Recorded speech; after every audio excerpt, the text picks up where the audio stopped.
नमस्कार मेरे प्यारे साथियों, स्वागत है आपका अपने YouTube चैनल पवन हिस्ट्री क्लासेज में। साथियों, पिछली वीडियो के माध्यम से हमने 1857 की जो क्रांति थी यानी 1857 का जो विद्रोह था उसके प्रमुख केंद्रों के बारे में जाना था कि भाई केंद्र कहां पर थे, नेतृत्व करने वाले नेता कौन थे और उसका दमन करने वाले अंग्रेजी अधिकारी कौन थे, शुरू कब हुआ था, विद्रोह शुरू कब हुआ था और विद्रोह का दमन कब हुआ था। ठीक है, वो हमने पिछली वीडियो के माध्यम से आप लोगों तक पहुंचाया। तो मेरे प्यारे साथियों, चैनल मेरा नया है, इसे ज्यादा से ज्यादा लाइक शेयर और सब्सक्राइब करें। अब जो हम जानने की कोशिश करेंगे पार्ट 2 के माध्यम से, यानी 1857 का विद्रोह के जो केंद्र थे उसका एक क्या है, टॉपिक 2 है। क्या है, टॉपिक 2, यानी इसे पार्ट 2 भी आप बोल सकते हैं। इसमें हम जानेंगे कि आखिर ये विद्रोह हुए क्यों थे, कहां कहां पे हुए थे, इसके कारण क्या थे। वैसे तो पिछली वीडियो के माध्यम से हमने आपको जानकारी दी थी कि 1857 की जो क्रांति थी वो सामाजिक, आर्थिक, धार्मिक, तत्कालीन, ठीक है ना, ये सभी कारण थे जो उस समय की घटनाएं घटी थी जिनके कारण ये विद्रोह हुए थे। अब हम जानेंगे कि प्रमुख केंद्र और उन केंद्रों के अंतर्गत कौन से नेता थे और ये हुए क्यों थे। बात करते हैं 1857 की क्रांति के। तो घटना है 29 मार्च, बंगाल, बैरकपुर। विद्रोह करने वाले सबसे पहले कौन थे, मंगल पांडे, सभी को पता है। तारीख आपने याद करनी है कौन सी, 29 मार्च, बंगाल। उस समय गवर्नर जनरल कौन थे, कैनिंग, जो कि बाद में वायसराय बने, पहले वायसराय भारत के। और ब्रिटिश के प्रधानमंत्री कौन थे, पार्मस्टन, ठीक है ना। अब होता क्या है कि बंगाल में विद्रोह होता है, क्यों होता है, विद्रोह का कारण, भाई कारण समझो क्यों होता है। क्योंकि पहले पुरानी जो लोहे की बंदूक थी उनका नाम था ब्राउन वेस बंदूकें थी, इनकी जगह आ गई नई इनफील्ड राइफल। क्या आ गई, इनफील्ड राइफल। इससे क्या होता था कि इसमें सुअर की चर्बी और गाय की चर्बी से बने कारतूसों का प्रयोग, और जब ये प्रयोग करते थे तो उन्हें दांत से खींचना पड़ता था बंदूक से। तो हिंदू और मुसलमान धार्मिक आस्था के कारण सबसे पहले मंगल पांडे ने इन्हीं कारतूसों का यानी इन्हीं बंदूकों का प्रयोग करने से मना किया था। और जब मना किया था तो होता क्या है, मंगल पांडे कौन सी बटालियन के थे, तो 34, ठीक है ना, 34 निगेटिव इन्फेंट्री के, ठीक है ना, याद रखना। तो 34वीं बटालियन थी उनकी। और होता क्या है, सबसे पहले मंगल पांडे जब विद्रोह करते हैं तो हीरोज को गोली मारते हैं। क्या मारते हैं, गोली। और उसके बाद में तो सबसे पहले मंगल पांडे क्या करते हैं, ह्यूसन को, सॉरी मैं बोल गया, ह्यूसन थे, उसे गोली मारता है जो कि अंग्रेजी अधिकारी था। इसके बाद में बाघ था एक अधिकारी, तो 2 अधिकारी हो गए, उसकी भी हत्या कर देता है। अब उसकी हत्या करने के बाद में 29 मार्च को यह विद्रोह होता है और 8 अप्रैल को मंगल पांडे को फांसी दे दी जाती है। तो यह थी मंगल पांडे से संबंधित घटना जो कि बंगाल में घटी। उसके बाद 10 मई, समय याद रखना कि मंगल पांडे के समय क्या था, और 10 मई 1857 को होती है मेरठ में क्रांति। मेरठ में क्रांति किसके द्वारा होती है, तो मेरठ में जो थी देसी सैनिक, याद रखना, मेरठ में एक बटालियन तैनात थी जिसका नाम था देसी घुड़सवार सैनिक, ये बटालियन का नाम था। इसके 99 यानी 99 सिपाही थे जो कि विद्रोह करते हैं। अब जो विद्रोह करते हैं तो उनमें से 85 यानी 85 सिपाहियों को अंग्रेजों के द्वारा 10 साल की सजा सुना दी जाती है पकड़कर। अब जो बचे हुए साथी थे वो क्या करते हैं, विद्रोह करते हैं और अपने जो साथी थे उन्हें छुड़ा लेते हैं। और छुड़ाने के बाद में किधर चलते हैं, दिल्ली की तरफ। और दिल्ली में कौन था उस समय, दिल्ली में जो मुगल बादशाह था जो कि केवल लाल किले तक ही सीमित था, और अंग्रेजों का पेंशन भगता था, यानी पेंशन लेने वाला मुगल बादशाह, उसका नाम था बहादुर शाह दुर्त्य, जो कि जफर नाम से शायरी भी लिखता था। अब ये कहते हैं कि चलो जी, दिल्ली की तरफ कूच करने के बाद में ये उन्हें विद्रोह का नेतृत्व सौंप देते हैं और नेता घोषित कर देते हैं, अपना दिल्ली पर अधिकार कर लेते हैं। और दिल्ली पर अधिकार होने के बाद में एक सैन्य समिति भी बनाते हैं। बहादुर शाह जफर के जो ये क्रांतिकारी थे, एक सैन्य समिति बनाते हैं और उस सैन्य समिति का जो अध्यक्ष होता है वो बख्त खां होता है, यानी बहादुर शाह के बाद में सैन्य समिति का जो अध्यक्ष था बख्त खां। ठीक है, इसके बाद में क्या है कि अंग्रेज आ जाते हैं और इनके बीच में फिर होती है काफी झगड़ा, यानी विद्रोह को दबाने के लिए अत्याचार। ठीक है, तो उसके लिए थोड़ा मोटा मोटा देख लेते हैं। ठीक है, तो भैया देखो, दिल्ली जब आते हैं तो बहादुर शाह द्वितीय था और कंपनी की तरफ से अंग्रेजी अधिकारी कौन था फिर, चीफ कमांडर, उसका नाम था साइमन फ्रेजर।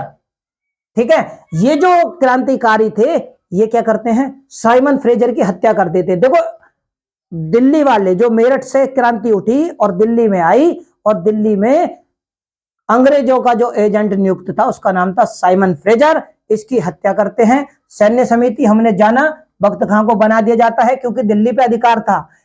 और इसकी हत्या होने के बाद, साइमन फ्रेजर की हत्या होने के बाद 20 सितंबर याद रखना 1857 में आ जाता है अंग्रेजों की तरफ से अंग्रेजी अधिकारी चीफ कमांडर हडसन। हडसन क्या करता है, इस विद्रोह को दबा देता है। भैया हडसन ने दिल्ली के विद्रोह को दबा दिया, लेकिन इस विद्रोह को दबाने में अंग्रेजों के भी कुछ अधिकारी मरे और कुछ हमारे क्रांतिकारी मरे। तो उनके बारे में थोड़ा जान लेते हैं। भाई पेपर कहीं से भी आ सकता है, एग्जामिनर कहीं से भी दे दे, लेकिन इसके बाहर कभी नहीं देगा। ठीक है, तो इसमें जॉन निकलसन इसमें मारा जाता है अंग्रेजी अधिकारी। भैया कौन मरा, अंग्रेजों की तरफ से हडसन ने इस विद्रोह को दबाया। तारीख याद रखना 20 सितंबर 1857। दिल्ली की तरफ 10 मई की तरफ आते हैं, 11 मई दिल्ली पर अधिकार। ठीक है, अब इसमें अब हिंदुस्तान की तरफ से जो हमारे वो थे मुगल बादशाह, उनकी तरफ से कौन मरा, तो उनमें मुगल बादशाह का बेटा था मिर्जा मुगल, मारा जाता है, और मिर्जा ख्वाजा सुल्तान। ठीक है, ये दो पुत्र थे बहादुर शाह के, दोनों ही मारे जाते हैं और एक पोता भी मारा जाता है। पोते का नाम क्या था, मिर्जा अबू बकर। इस विद्रोह में मारे जाते हैं और इसके बाद में बहादुर शाह जफर हुमायूं के मकबरे में छुप जाते हैं, लेकिन हडसन के द्वारा उन्हें पकड़ लिया जाता है और वो कर देते हैं आत्मसमर्पण। और इसके बाद में इन्हें रंगून भेज दिया जाता है पेंशन भत्ता के तौर पर कि तुम पेंशन लो और रंगून रहो, और रंगून में ही इनकी मृत्यु हो जाती है।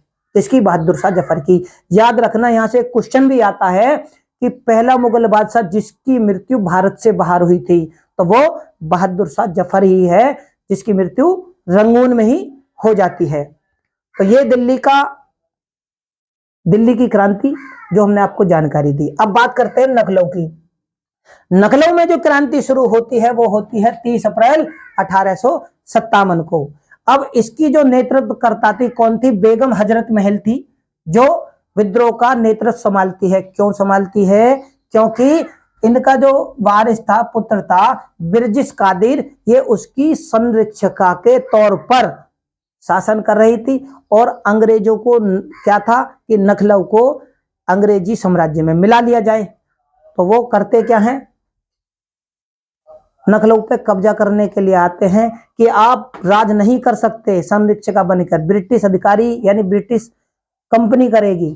तो क्या होता है, विद्रोह होता है। इसमें कौन मारा जाता है, हेनरी लॉरेंस मारे जाते हैं, अंग्रेजी अधिकारी हेनरी लॉरेंस मारे जाते हैं। और मरने के बाद में 30 जून 1857, ये भी चीज आप याद रखना, 30 जून 1857 में ब्रिगेडियर इंग्लिश आते हैं। भाई ये तो मारे गए हेनरी लॉरेंस, इनकी जगह किसने ली, ब्रिगेडियर इंग्लिश नाम से। अब इनके बीच में और हजरत महल के बीच में क्या होता है, चिन्हिट का युद्ध, यानी 1857 के दौरान भी चिन्हिट का युद्ध होता है। और इस युद्ध में रानी हजरत महल हार जाती है, जो बेगम है वो हार जाती है, और हारने के बाद कहां भाग जाती है, नखलऊ। ओ सॉरी, नकलव नहीं भाई मेरे प्यारे साथियों, नेपाल। नेपाल भाग जाते हैं और वहीं इसकी मृत्यु हो जाती है। यहां से भी क्वेश्चन पेपरों में फंसता है कि नेपाल भागने वाले भारतीय क्रांतिकारी कौन कौन थे। तो बेगम हजरत महल, ठीक है ना, और तात्या टोपे, ठीक है। अब नाना साहब, सॉरी नाना साहब भी वही भागते हैं। अब उसके बाद में कानपुर, कानपुर में क्या होता है, 5 जून 1857 को विद्रोह होता है, ठीक है। क्या तारीख याद रखना, 5 जून। नेता कौन थे, नाना साहब। और यहां से भी एक क्वेश्चन बनता है कि धोंदू पंथ किसे कहते हैं। तो नाना साहब का जो मूल नाम है, नाना साहब जो मशहूर है, वो धोंदू पंथ के नाम से भी मशहूर है, ठीक है ना। अब इस विद्रोह में साथ किसका मिलता है, साथ मिलता है इन्हें तात्या टोपे का। तात्या टोपे का मूल नाम, ये भी क्वेश्चन पेपरों में आया है कि रामचंद्र पांडुरंग किसका नाम था। तो तात्या टोपे का नाम रामचंद्र पांडुरंग था, ठीक है। तो ये इनका साथ मिलता है। अब इनका साथ तो मिलता है, भैया क्यों मिलता है, यहां पर समझने की बात है। बाजीराव द्वितीय के दत्तक पुत्र कौन थे, तो वो थे नाना साहब। अब नाना साहब जो थे, बाजीराव द्वितीय की जब मृत्यु हो जाती है, बालाजी बाजीराव की जब मृत्यु हो जाती है, तो अंग्रेज जो हैं इनको पेंशन देना बंद कर देते हैं। अब जब पेंशन देना बंद कर देते हैं, तो चौड़ाघाट और बीबीनगर की 2 घटना होती हैं, जिसमें अंग्रेजी अधिकारी और अंग्रेजों के बच्चे और स्त्रियों को भी मारा जाता है। अंग्रेज क्या करते हैं, इस घटना को कानपुर की घटना से जोड़ देते हैं। अब जब कानपुर की घटना से जोड़ देते हैं, तो क्या होता है, युद्ध। यानी ये तो क्रांति करते हैं इसी चक्कर में, और वो कहते हैं कि अपने चौड़ाघाट में, यानी इलाहाबाद के पास, वो इनसे जोड़ते हैं। तो क्या होता है, अब इनके विद्रोह को दबाने के लिए अंग्रेज अधिकारी आते हैं, ठीक है। साथ किसका मिल गया, तो रामचंद्र पांडुरंग का। अब अंग्रेजी अधिकारी कौन था, कैंपवेल। कैंपवेल क्या करता है, 6 सितंबर 1857 को क्या करता है, कानपुर पर अधिकार हो जाता है। अब इसमें क्या है, जिसमें जो तात्या टोपे हैं, कहा, ये भी नेपाल भाग जाते हैं। तो 2 व्यक्ति ऐसे क्रांतिकारी, एक तो तात्या टोपे और बेगम हजरत महल, ये 2 क्रांतिकारी ऐसे हैं जो क्रांति के दौरान हारने के बाद नेपाल भाग जाते हैं, ठीक है। तो होता क्या है, सॉरी मेरे प्यारे साथियों, सॉरी सॉरी सॉरी, यहां पे एक छोटी सी मिस्टेक, कि भागते हैं नाना साहब, धोंदू पंथ नेपाल भाग जाते हैं। और नाना साहब क्या होता है, नाना साहब को तो सिंधिया के, जब ये यहां पर साथ देते हैं झांसी और ग्वालियर में, इनके बारे में भी थोड़ा जान लेते हैं, फिर बताता हूं घटना क्या घटती है। तो झांसी और ग्वालियर, झांसी में होता है, पहले विद्रोह क्यों होता है भैया, झांसी में कैनिंग ने क्या करा था, कैनिंग ने 1817 में झांसी से हुई थी संधि, और उस संधि का उल्लंघन करने के कारण, उल्लंघन क्यों हुआ था, तो गंगाधर राव थे झांसी के राजा, उनकी हो जाते मृत्यु, उनके नहीं था कोई पुत्र, उत्तराधिकारी का अभाव होने के कारण क्या करते हैं, अंग्रेज 1854 में झांसी को ब्रिटिश राज्य में मिलाते हैं। जब ये ब्रिटिश राज्य में मिलाते हैं, तो होता क्या है, इसी के कारण रानी लक्ष्मीबाई विद्रोह की कमान संभाल लेती हैं और विद्रोह करती हैं। और तारीख याद रखना, 4 जून 1857 में रानी लक्ष्मीबाई, जिनका मूल नाम क्या था, मनु, इनका मूल नाम मनु था, ये विद्रोह कर देती हैं, विद्रोह करती हैं। इसके बाद में हुयूरोज अंग्रेजी अधिकारी था, हुयूरोज, वो झांसी के विद्रोह को दबाने के लिए पहुंच जाता है, और रानी लक्ष्मीबाई यहां से लड़ते लड़ते कहां चली जाती हैं, कालपी, और कालपी से लड़ते लड़ते कहां पहुंच जाती हैं, ग्वालियर।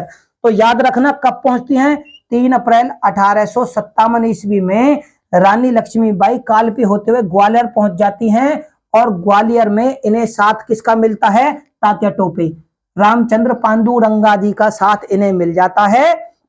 मिलने के बाद में क्या होता है, मिलने के बाद में होता क्या है कि 17 जून को, देखो तारीख याद रखना, 3 अप्रैल 1857 में कालपी होते हुए ग्वालियर, और ग्वालियर में भी अंग्रेजों से भिड़ंत होती है। 17 जून 1858, समय बहुत लंबा होता गया। इसमें क्या है, लड़ते हुए ग्वालियर के किले की रक्षा करते हुए रानी लक्ष्मीबाई वीर गति को प्राप्त हो जाती है, यानी मारी जाती हैं। और इसके बाद में होता क्या है, सिंधिया का जो एक सामंत था, सिंधिया का एक सामंत था, सामंत कौन था, जिसका नाम था मानसिंह। मानसिंह क्या करता है कि जब ग्वालियर में रानी लक्ष्मीबाई लड़ रही थी तो उन्हें मिलता तात्या टोपे का साथ ग्वालियर में, लेकिन ये मारी जाती हैं तो तात्या टोपे भागने की कोशिश करते हैं, लेकिन मानसिंह जो सिसोदिया का सामंत था वो इन्हें पकड़कर 1859 में क्या करता है, मानसिंह इन्हें पकड़कर अंग्रेजों को सौंप देता है, और अंग्रेज जो हैं वो 18 अप्रैल 1859 ईस्वी में तात्या टोपे को यानी रामचंद्र पांडुरंगा को फांसी दे देते हैं, और नाना साहब कहां भाग जाते हैं, नेपाल। इसके बाद में झांसी से संबंधित यही क्वेश्चन पेपरों में ज्यादातर आते हैं।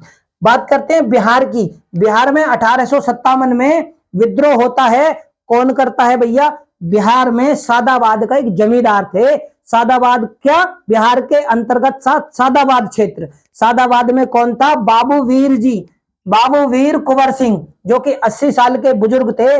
ये विद्रोह करते हैं, और विद्रोह करते हैं तो इनका क्या, उधर पटना में भी करते हैं पीर अली विद्रोह, पटना में पीर अली करता है, और दानापुर में करते हैं, एक दानापुर में भी छोटा सा विद्रोह होता है जिसे अंग्रेजों के द्वारा इन विद्रोह को दबा दिया जाता है। दानापुर और पटना के विद्रोह दबा दिए जाते हैं, लेकिन वीर कुंवर जी के विद्रोह को दबाने के लिए 22 अप्रैल 1858 में ली ग्रांट, अंग्रेजी अधिकारी ली ग्रांट कुंवर सिंह को हरा देते हैं, और कुंवर सिंह हारने के बाद में 22 को कुंवर सिंह हारते हैं, और 26 अप्रैल को क्या, 26 अप्रैल को ये क्या करते हैं, 1858 में इनकी मृत्यु हो जाती है, फिर ये मर जाते हैं। मरने के बाद में अमर सिंह मैदान में आते हैं क्रांति का नेतृत्व संभालने। भैया अमर सिंह कौन थे, अमर सिंह थे वीर कुंवर सिंह जी के भाई, ठीक है, ये नेतृत्व संभालते हैं। लेकिन इधर अंग्रेजी अधिकारी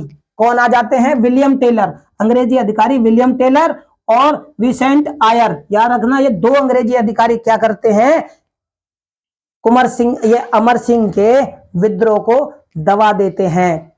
दबाने का क्या है, इसके बाद में 1857 की जो क्रांति थी वो विफल हो जाती है, पूरी तरह से इन्हें सफलता नहीं मिल पाती।